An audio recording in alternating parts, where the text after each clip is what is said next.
Hey, what's going on, good people? This is Tori from Dating Right, back at you once again with another reaction video. And in this video, we're going to be discussing DJ Envy and his wife, Gia, I think her name is. But apparently, DJ Envy is willing to pimp himself out like Will Smith in order to get some sales on their new book or whatever they got come out. I think they got a new show too coming out. But before we get into that, make sure you guys hit the subscribe button up top. We're going to get right into this video before the fire department make all this noise. So let's get right into it. Faking it in a real relationship. That chapter is about the fact that we got together so young. He was my first, he was my only. And I was very inexperienced aside from sex. You know, before him, the furthest that I'd ever gotten was second base. Yeah. Before him went up my shirt, and I thought that was a big deal. So we were both turtles in our relationship. We waited to have sex to our 1-year anniversary, and he made it very special and, romantic. But we were two kids that, didn't really know what we were doing exactly, but we had fun figuring each other out. Most young girls, and even many, many, many women, I'm sure so many women can relate, but you don't know how to achieve an orgasm. Yeah. A lot of women have no idea what it feels like to have an orgasm through sexual intercourse. They know how to do it themselves, or they know how to do it through oral sex, but through sexual intercourse, a lot of women just don't know. Now, if you don't know, how do you expect your man to know? Man, this don't make no sense, man. I did not know DJ Envy's wife was a sex therapist now. Like, you a sex therapist now? What are we talking about here? I think this is just doing too much. I don't know what they trying to sell or what is coming about, but mostly, just like we've talked about before on this channel, I think his wife has got that Jada Pinkett, Alicia Carey disease. They don't want to be the housewife anymore. They don't want to remain in the background. They don't want to, just be the housewife. They want to be popular. They want to be famous. They want to be known. They want attention. Like, just stay playing your role. Don't get into all that. But I think Gail is getting that. She want to be known. She I can tell by her body language. She want people to know who she is. Let's get back into it. Mm-hmm. I especially didn't know. So we would be intimate, and he would be putting his best foot forward. Like, he is in the business of satisfying, just all around. All right. Just no.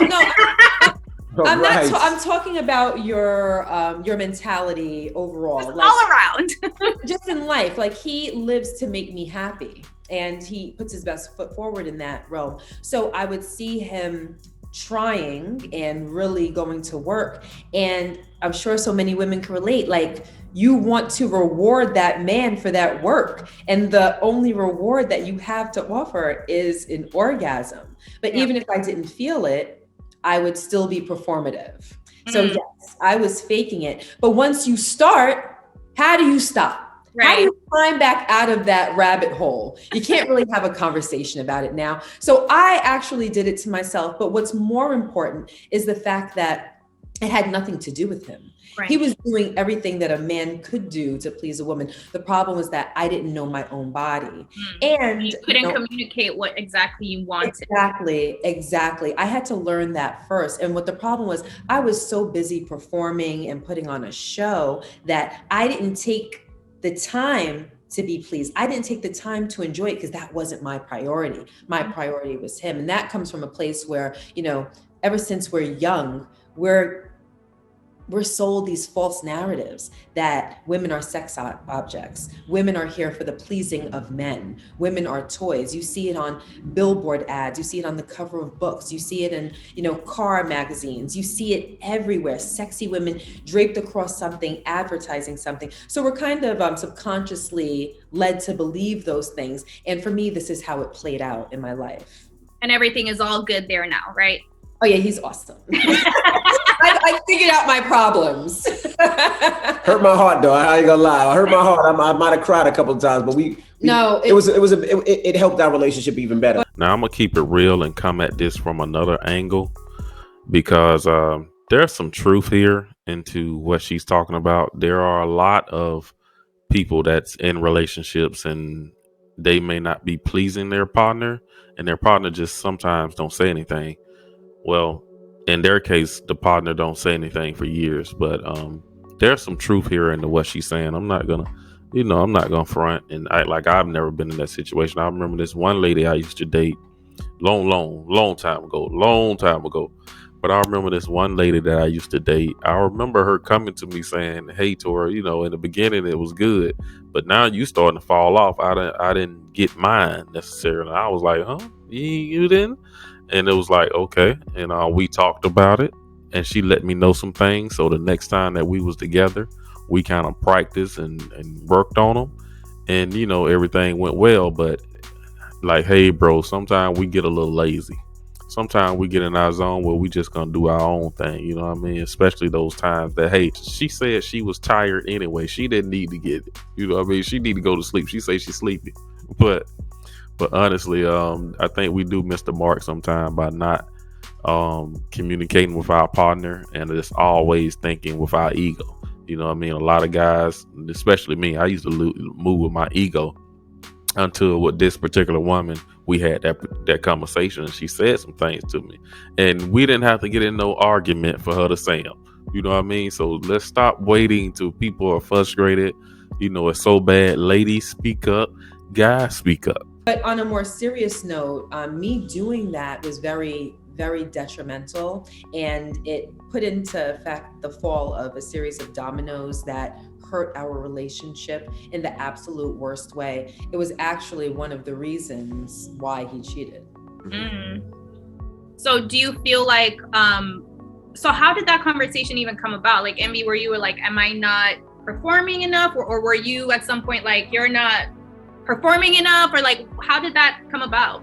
One night we were in bed and we were having sex, and she was just, I remember in the middle of it, she was like, yes, but no. And I'm like, yeah, yes, but no what? Something like that. Yes, but no what? And she was like, we got into like a argument, and then she was like, well, I don't be having an orgasm. She didn't say it in that. She speaks way more eloquent than I would have. And I was like, what? And she was like, I don't. I'm like, no, yes, you do. I hear it. Like, yeah, and then she was like, no, I'm faking it. I'm like, every time? And she was like, yeah. And then that just crushed me because I thought I was putting in work. Like I'm sitting there thinking I'm, Big Daddy Long Leg, you know what I mean? Like, and she's sitting there like, no, not at all. So it really hurt my heart. Like it hurt me because for that time, I thought I was pleasing my wife. I thought I was pleasing, you hear all these stories of women talking about their girlfriend. Oh girl, he was so short. Oh girl, he ain't doing nothing. And I feel like they laughing. Now I feel like that's what my wife was doing. Yeah. Yeah, but the way that it came out, we had gotten into an argument, and when I was trying to resolve the argument, he tried to slap the Band-Aid of sex over it.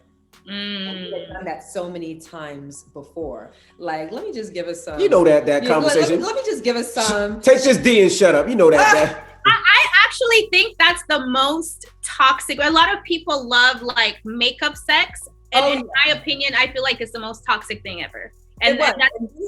And we had quite a bit of makeup sex. Yeah. And I was over it that day. So I'm like, we didn't even get to the bottom of it. Yeah, you got to talk about it, and then you can make up with the sex. You have to get to a point of understanding. Right. Then you can have happy makeup sex. But I was having disgruntled makeup sex. And I'm laying there and I'm thinking to myself like, and then it just came out. So what I did, which was wrong, was I weaponized it.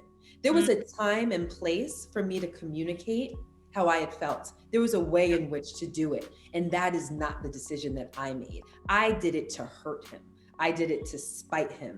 And it made our relationship that much more toxic, because now I have a husband with a bruised ego who's looking at me as a wife who's a liar, and who not only lied, but lied to him for years. And in the most delicate part of your relationship. How long had you guys been together when you had that conversation? At that point, I think we were married for, we're in this house. That was our Kittle house. It was the other house. It was the other house. It was when we were on a lease. Yep. 17, maybe 17 years ago. So we were probably 10 or 11 years into our marriage. Mm-hmm. Yeah, you remember where the bedroom, we sat there and had the conversation. It was the house prior to the one that we're living in now. So yeah, no, it was a long time ago. But let me tell you something. It had years of consequences.